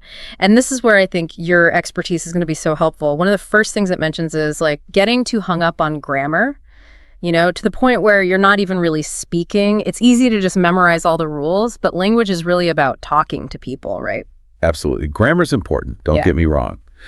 But sometimes I think it gets too much focus, like it's more important to be able to speak fluently and confidently, even if you mess up a little. It's about finding that balance, I think. What do you think? Oh, 100%. I totally agree with that. You could know all the grammar in the world, but if you can't have a conversation, what's the point, right? Right, exactly. Yeah, it's like you learn how to play an instrument, but then you never actually play any music. Exactly. You just practice scales all day long. Okay, so the script's next point, I think this is something we've all dealt with, being scared to make mistakes. I mean, every language learner goes through that, right? Oh, yeah, for sure. But I think it's so important to, like, change how we think about mistakes. They're not like failures. They're actually like feedback. Yeah. Each mistake is a chance to learn and get better. Yeah, that's a good way to look at it. It takes the pressure off, And this kind of leads into the third mistake they talk about in the script, which is not practicing regularly. We've all been there, right?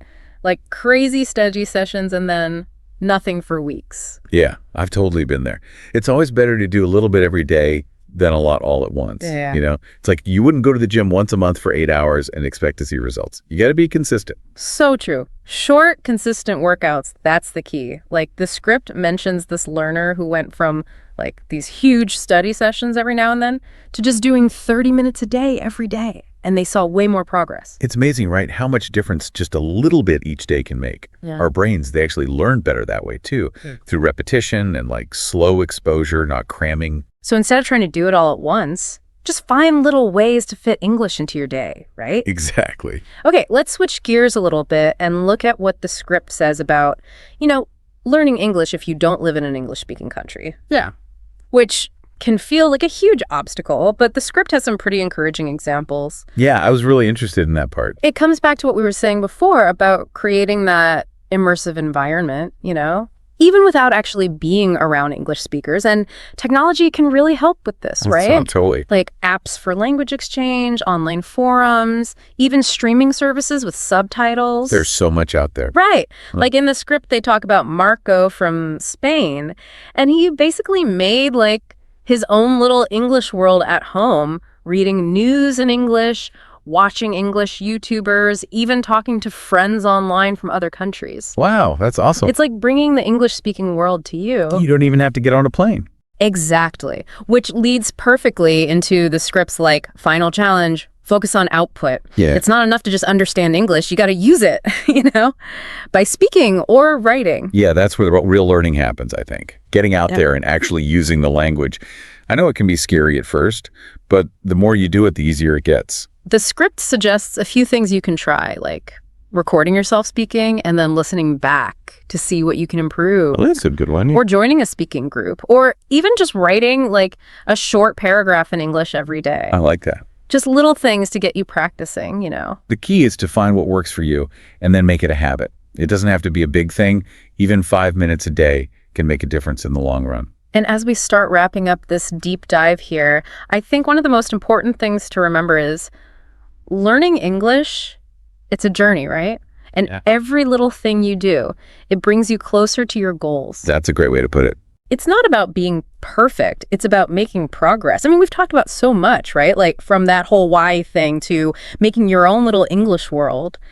But what really sticks out to me is how much the script is all about, like, doing stuff. Oh, yeah, totally. You can't just sit there and hope you'll learn English. Right. You got to get out there and use it. And remember how we talked about making mistakes? The script wants us to think about those differently, too. Yeah. They're not like the end of the world. They're actually how you get better. Like little stepping stones. I love that. So as we wrap up this whole deep dive into learning English, I have one question for you. And it kind of goes back to that output thing we were talking about. What's one small step you're going to take this week to actually use your English? Ooh, that's a good one. Could be anything, really. Record yourself talking for a minute, write an email in English, even just chat with someone online. It doesn't have to be this big, huge thing. Exactly. Just something small but consistent.